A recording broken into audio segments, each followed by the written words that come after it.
Leituras Espíritas apresenta Almas em Chamas, uma obra de Eurípides Kiel, pelo Espírito Josué. Atenção! Com exceção das citações religiosas e das personalidades devidamente qualificadas, as demais personagens e instituições, públicas ou particulares, constantes desta obra, são fictícias, não guardando identidade com eventuais homônimas, as quais, se existem, caracterizam simples coincidência. Capítulo 1 O Circuito do Tempo. A Feira Internacional de Automóveis anual seria aberta ao público dentro de 72 horas. Muitos expositores estavam com os arranjos atrasados. Alguns, quase ao desespero, aceleravam os retoques finais nos seus instantes, culpando a natureza que fez os dias só com 24 horas. Além do capricho nos detalhes, outra grande preocupação era evitar que os concorrentes vissem sua decoração, receosos que algumas ideias fossem pirateadas. Assim, todo mundo ali trabalhava nos 3 enormes pavilhões, um para carros de passeio, outro para ônibus e caminhões, e o terceiro para tratores e motoniveladoras, com grandes cortinas de plástico encobrindo ou impedindo a visão da sua área de exposição. E, internamente, redobrados eram os cuidados quanto à ocultação dos produtos. De longe, o maior movimento era no pavilhão dos carros de passeio. Os operários da surdina divertiam-se a mais não poder com o malabarismo dos responsáveis pela apresentação de cada estande, muitos deles portando-se histericamente, quando se tratava de ocultar suas ideias geniais quanto à decoração. A toda hora chegavam carros de vários países, todos, sem exceção, embrulhados em plástico opaco, de forma que ninguém conseguisse adivinhar-lhe as formas ou cores. Iam direto para os estandes onde o mistério se duplicava. Decoração e veículos a serem expostos. Já nos outros 2 pavilhões, as máquinas não estavam ocultas e os responsáveis até pagavam para que os repórteres, técnicos e comentaristas fossem até lá. O estande principal do pavilhão dos veículos de passeio, estrategicamente localizado, mas parecia a recepção dos visitantes, os quais não tinham alternativa. Só passando por dentro dele conseguiriam ir aos demais expositores. Esse era o estande da multinacional que se constituía em âncora da feira. Suas grandes vedetes daquele ano seriam de extremos opostos. Numa ponta, o sensacional lançamento de toda a feira. Um super esportivo para 2 pessoas, luxuosíssimo, linhas arrojadas, fantástica potência, acabamento quase artesanal, peça a peça, em cor única, vermelho escarlate. Na outra ponta, um modelo popular, tamanho pequeno, com todos os requisitos de segurança. Este em várias cores, e a preços reduzidíssimos. Aliás, nos preços é que se podia avaliar mais adequadamente a diferença entre um e outro veículo daquele estande. Com o de luxo, se poderia adquirir 50 populares. Moças lindíssimas já estavam selecionadas por Karl Heinrich, o vice-presidente da multinacional, para atuarem como demonstradoras do superesportivo, o Concorde. Concorde, no caso, era o carro vedete, assim batizado, para imaginariamente ser comparado ao portentoso avião Concorde, quadrirreator supersônico de transporte comercial franco-britânico, então recentemente inaugurado. 1976. Nesse instante, chegou o presidente da multinacional, Helmut Heinrich, pai de Karl. Com ele, um indefectível séquito. Esther, a secretária. Milênio, o gerente de Recursos Humanos, RH, e Campos, o motorista. Milênio levantou parte da cortina de plástico para a comitiva entrar. Nesse momento, foi aquinhoado por uns 3 quilos de serragem na cabeça, pois não tinha reparado que havia se acumulado nas dobras da cobertura. A gargalhada geral explodiu, incoercível. Se Milênio deixasse os operários abrirem a cortina, não teria sido premiado com aquele banho de serragem. Contudo, a sofreguidão em agradar aos superiores nele falava mais alto que a prudência e até mesmo que a própria segurança pessoal. O mais engraçado da cena foram os desesperados e inúteis esforços do rendo homenagem, RH, como era chamado Milênio, para livrar-se das serragens, que, àquela altura, obrigavam-no a se coçar todo.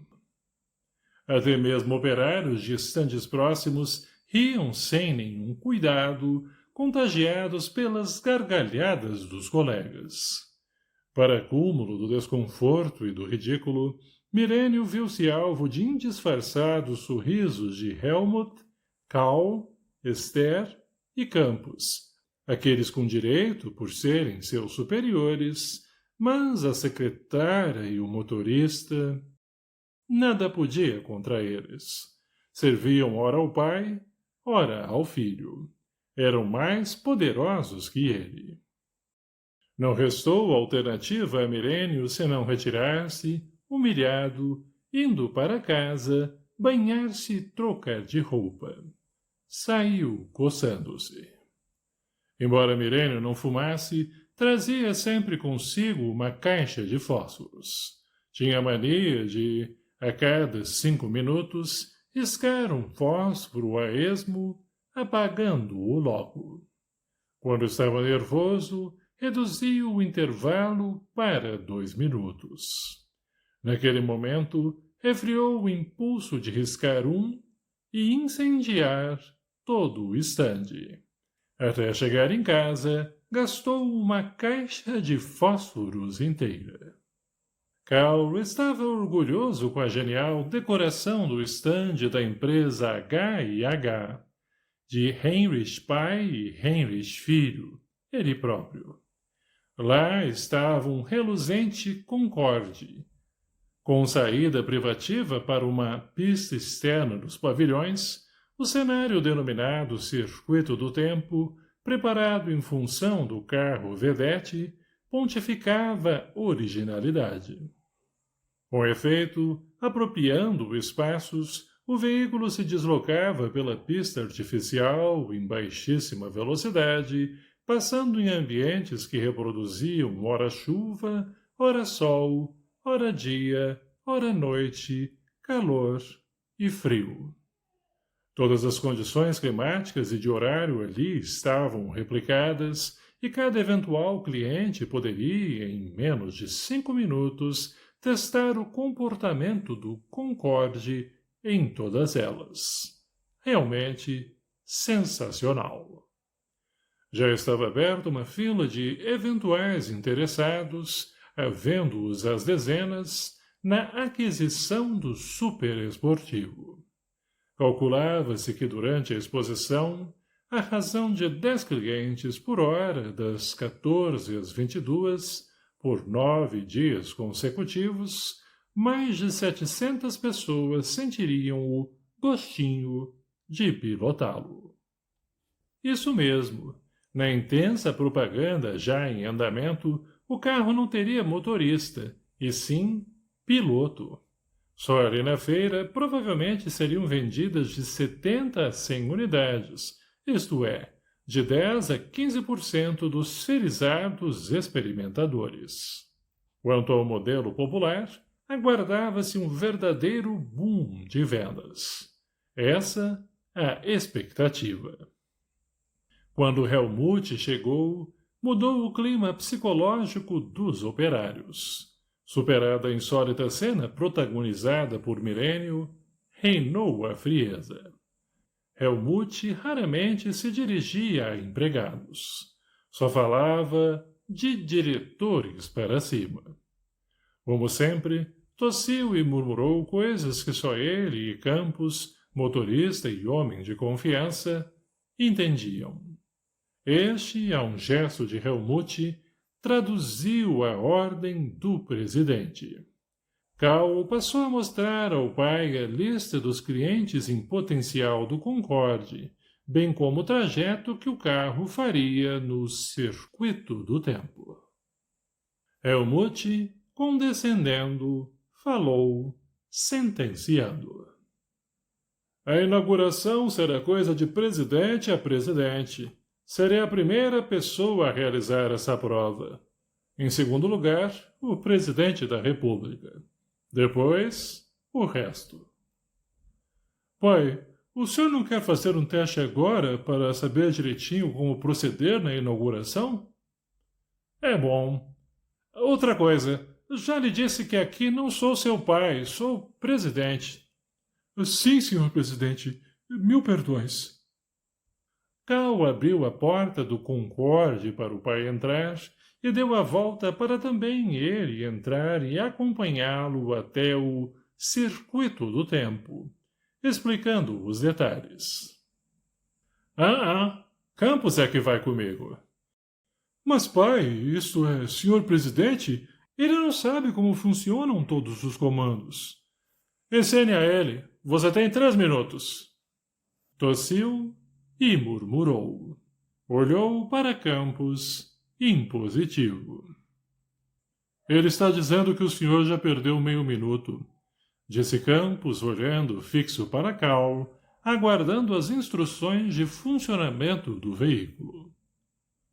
Cal engoliu em seco a humilhação de ter que passar para o subalterno as características do veículo, mas, sem contradita, cumpriu a ordem do senhor presidente. Terminada a explicação, Helmut instalou-se no Concorde e determinou aos técnicos que acompanhassem seu deslocamento para eventual assessoria a Campos. Cal iria ao lado. Ficou claramente configurada a humilhação imposta pelo pai ao filho. Este ardeu de ódio. Se era para os técnicos acompanharem, porque seu pai o obrigara a passar para Campos todos os detalhes, só pelo prazer de rebaixá-lo perante os subordinados? O espumante ódio inundou-lhe de veneno todas as veias, causando-lhe maior desconforto por dentro do que aquele que há pouco brindara Mirênio por fora. Iniciado o trajeto, com Campos na direção e os técnicos orientando-o quanto ao painel dos controles, Helmut tossiu e resmungou. Campos acelerou levemente. Novos resmungos e maior velocidade. Cal e os técnicos tiveram que correr, compondo um quadro hilário. Terminada a fantástica volta em todos os climas do mundo, Helmut determinou que fossem alterados os níveis de chuva e frio, pois julgou-os fracos. Queria os intensos. Ponderou Cal, aquejando pelo cansaço. Mas, senhor presidente, os computadores já programaram tempo e intensidade. Mudar isso agora poderá atrapalhar o desempenho do Concorde. Tosses e resmungos do presidente. Novamente, Campos decodificou. O senhor presidente disse que não está pedindo, e sim mandando. Sim, faremos isso. Tosses e resmungos. Já sei. Adiantou-se Cal, silenciando Campos, e já se preparava para a devida tradução.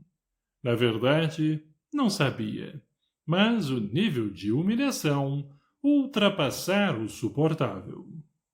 Cal retirou-se, livrando-se de ver o sorriso irônico e vencedor que perpassou pelo canto da boca do pai. De Esther e Campos também. Antes da visitação ser franqueada ao público, houve a inauguração oficial da feira só para autoridades, imprensa especializada e convidados ilustres, todos de vários países. Nos deslumbrantes cenários, os veículos quase pareciam ter vida. Os imensos galpões, feericamente iluminados e com impressionantes motivos decorativos, apenas com a presença dos convidados, mas pareciam cenários de filmes interplanetários. Arboretada no reluzente superesportivo da H&H, uma jovem de físico atraente, trajando vestido longo de seda branca, contrastando com o escarlate da máquina, em postura sensual, competia qual das duas a mais deslumbrante. Na véspera, H&H recebera comunicado de que o excelentíssimo senhor presidente da República, grato pelo honroso convite, estando impedido de comparecer, designara o ministro da Indústria e Comércio para inaugurar a feira. Assim, após a inauguração oficial, Helmut acompanhou o ministro até seu estande e, ao chegar, determinou a Cal. Acompanhe Sua Excelência. Um frenesi percorreu Cal por sentir-se prestigiado pelo poderosíssimo presidente. Sim, senhor presidente, com prazer. Cal abriu a porta para o ministro e deu a volta para assumir a direção do fantástico Concorde. Maior humilhação não poderia atingi-lo quando Helmut, do alto do posto de mando absoluto, decretou. Campos dirige. Você fica na supervisão dos controles eletrônicos, para nada falhar. Mas é o ministro, balbuciou Cal para o pai. Sim, por isso mesmo não pode haver falhas. Tossiu e resmungou. Campos, presto, assumiu a direção do veículo. Cal, a milissegundos de violenta reação, engoliu aquela que era a maior desfeita de toda a sua vida. Até então, a desfeita mais cruel tinha sido a do dia anterior. Dirigiu seu painel na mesa de controle e, constrangido, permaneceu ao lado dos técnicos que a manuseavam. Não tinha conhecimento suficiente para operá-la. O pai sabia disso, mas a intenção foi deliberada, humilhá-lo. A vários repórteres não passou despercebido o inusitado lance. Só quem já trabalhou junto à mídia pode avaliar o nível de pressão a que são submetidos os repórteres, principalmente se novatos. O editor-chefe do jornal, por exemplo, dirige os acontecimentos num ambiente tal que toda vez que o profissional vai a campo em busca de uma reportagem, tem a sensação de que na volta será despedido por insuficiência de sensacionalismo.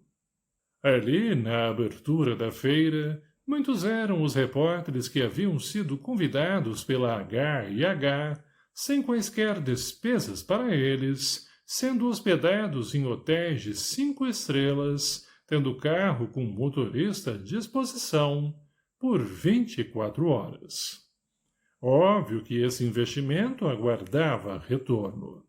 Reportagens especializadas, enaltecendo o superesportivo, então oficialmente apresentado como Concorde. Na propaganda, após o nome do carro havia um número 500, não aleatório. A H&H informava que só seriam feitos 500 exemplares. Esse ousado lance de marketing assolou a vaidade dos ricaços, alguns dos quais encomendaram um exemplar apenas para a coleção. Quanto aos profissionais da imprensa, sabiam que, terminada a feira, teriam que continuar em seus empregos. Foi para garanti-lo que, mesmo tendo que se portar com leveza ética, alguns deles julgaram ser seu dever fustigar os poderosos Heinrich. Se acrescentassem pitadas de intriga familiar no alto escalão da H&H, suas reportagens não seriam apenas técnicas. Um repórter aproximou-se de Cal. Senhor vice-presidente, tudo bem? Sim. O senhor não deveria estar na direção do Concorde? Deveria, mas achamos melhor o motorista dirigi-lo. O senhor não acha estranho um motorista acompanhar o ministro? Isso não deveria ser incumbência sua? Acontece que considerei melhor ficar nos controles, supervisionando. Seu pai tem algo a ver com a sua, digamos, consideração? Não, nada a ver. Aqui mando eu. Uma repórter dirigiu-se a Helmut, que estava próximo. O senhor aprovou a decisão do responsável pela H&H? Qual decisão? E qual responsável? Seu filho. Ele não é responsável pela H&H. Aqui nem é meu filho, apenas vice-presidente. Eu sou o dono, e quem decide. Tudo, tudo, minha filha. Entendeu? Então por que o senhor não acompanhou o ministro no carro? Estaria a bordo, minha filha, se ao meu lado estivesse o presidente da República. Nesse caso, por que o Sr. Cal não acompanhou o ministro? Porque acompanhará você. E não se esqueça de enaltecer o nosso carrinho, conforme combinei com o seu chefe. Na verdade, Helmut havia convidado as emissoras de televisão e jornais que, em troca de generosas verbas de propaganda da H&H, deveriam contemplar o Concorde nas imagens gerais da feira. Concluída a volta do senhor ministro, um batalhão de repórteres entrevistou-o. Senhor ministro! Senhor ministro! Senhor ministro!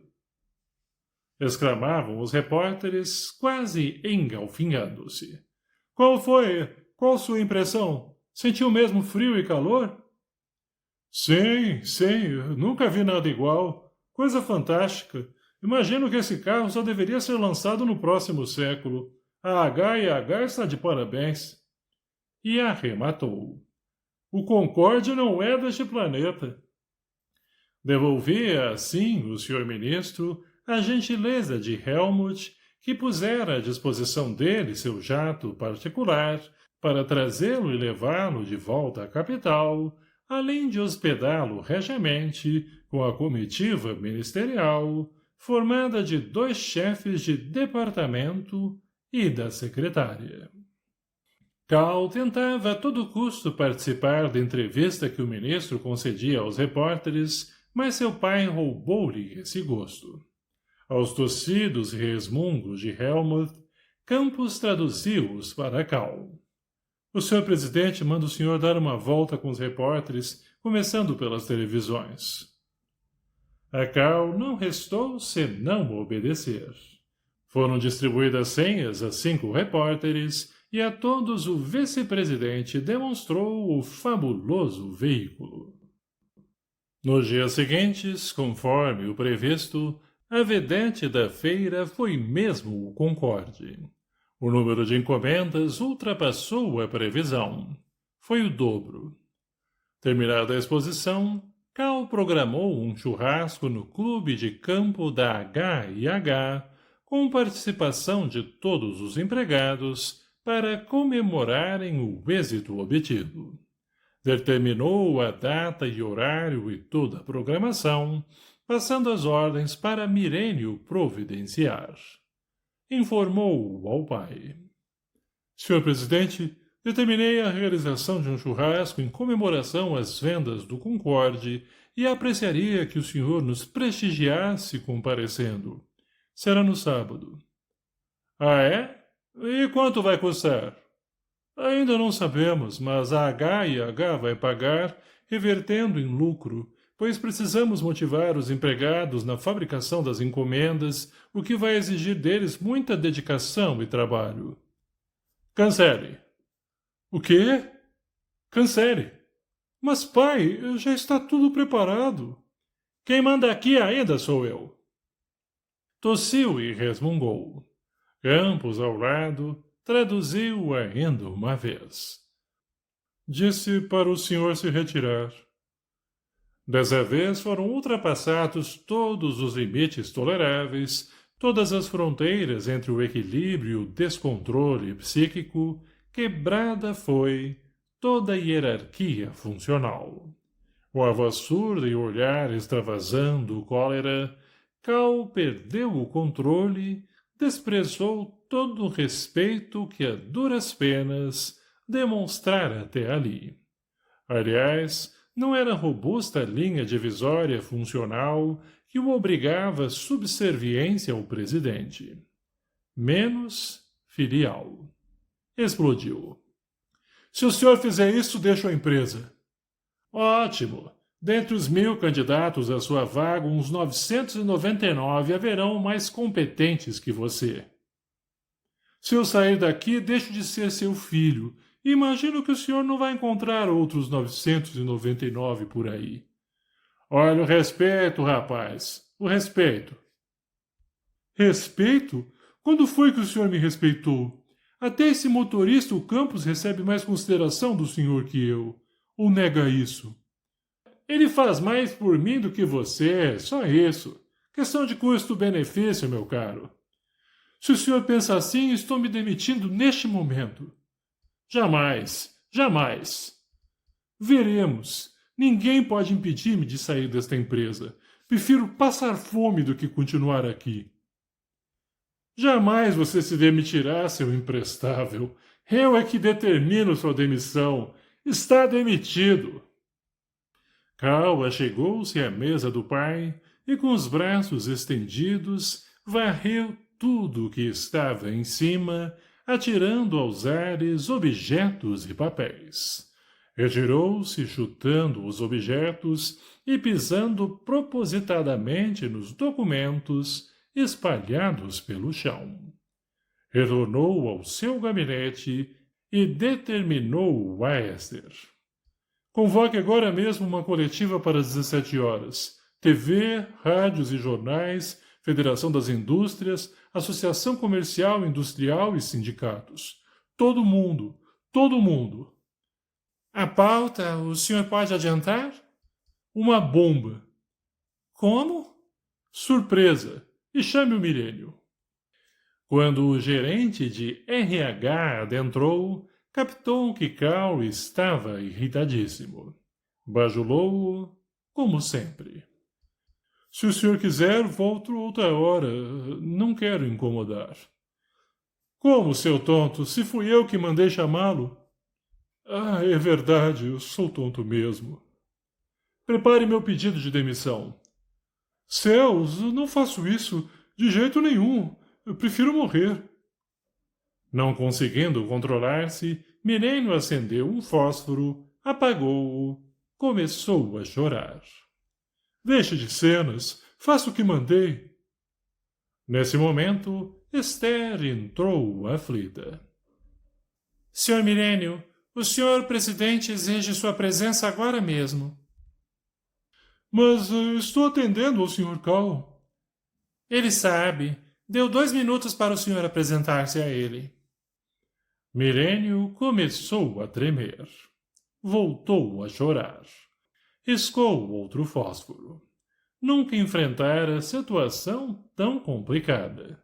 Se ficasse com o filho, desagradaria ao pai e certamente seria despedido.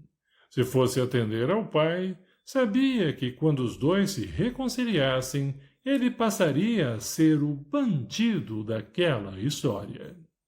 Falou mais alto a sobrevivência. Me perdoe, Sr. Cal, mas seu pai é o presidente.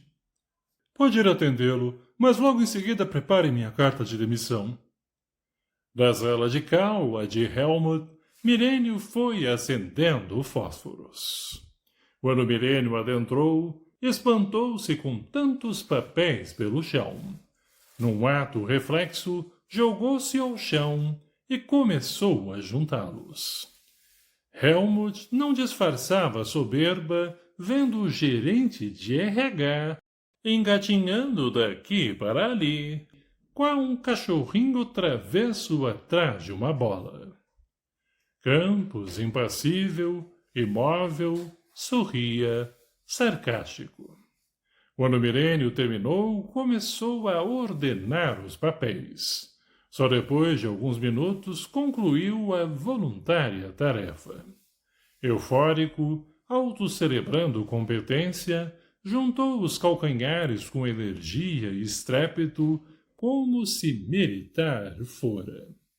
Perfilou-se, depois se curvou e ofertou. Às suas ordens, meu presidente.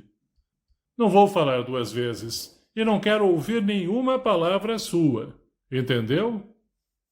Silêncio. Ótimo, estamos entendidos. O garoto está meio nervoso, mas isso passa. Assim referia-se ao filho. Não faça nada que ele mandar, sem primeiro consultar-me. Entendido? Silêncio. Tossiu e resmungou. Campos registrou. O Sr. Helmut está perguntando se o senhor entendeu a ordem. Sim, eu não quis falar porque ele determinou que não queria ouvir minha voz. Tosses e resmungos. Campos traduziu. Ele está mandando o senhor mostrar com a cabeça que entendeu. Milênio abaixou e elevou a cabeça umas 6 vezes. Prosseguiu o Helmut. Muito bem. Já fiquei sabendo que o garoto chamou a imprensa para uma entrevista hoje à tarde, às 17 horas, no auditório. Você já sabia? Milênio confirmou, meneando a cabeça. Pois então prepare a pauta da entrevista e eu é que vou atender os repórteres. Quero que todos os empregados compareçam. Vou sortear 3 carros. Providencie com a segurança que ninguém da empresa entre no pátio depois da minha chegada. E não divulgue que eu estarei lá. Senão... Milênio abaixou e elevou a cabeça várias vezes. Saindo dali, foi até a sala do vice-presidente, mas ele havia saído. Deu graças a Deus, pois assim livrava-se do terrível desconforto de ter que desobedecê-lo e, ainda por cima, estar impedido de justificá-lo. Cumpriu as ordens do doutor Helmut de imediato. Mesmo após a intempestiva saída de Cal, a jornada na multinacional de veículos continuou em aparente calma. Só na aparência.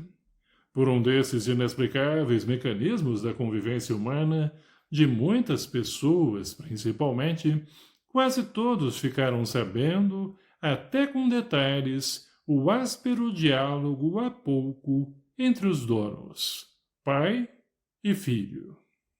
Todos os empregados foram convidados para comparecerem no pátio às 17 horas, onde seria servido um coquetel.